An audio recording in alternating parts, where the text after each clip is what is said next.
But we, the European states, including the European foreign ministers, need to understand that there is no alternative to European integration. Not one alternative which can be seriously taken. And this has, of course, repercussions on what could be called a new world order. Ja koko maa seurasi ihmetellen petoa.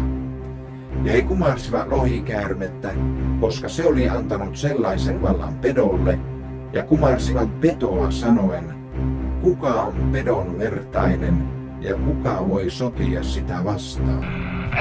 Puheessanne olette puhuneet tällaisesta kuin uudesta maailmanjärjestyksestä, ja ihan mielellään haluaisin tietää, että mitä uusi maailmanjärjestys tarkoittaa.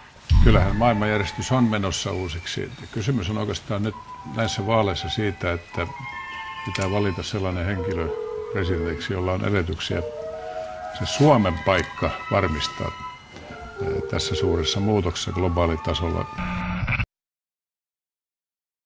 Ja minä näin lohikäärmeen suusta ja pedon suusta ja väärän profeetan suusta lähtevän 3 saastaista henkeä, sammakon muotoista. Sillä ne ovat riivaajain henkiä, jotka tekevät ihmeitä.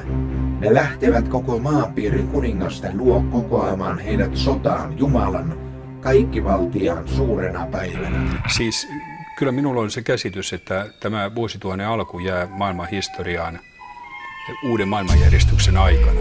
Kehittyvät taloudet ovat tulleet paitsi taloudessa, ne tulevat myöskin valtapolitiikassa.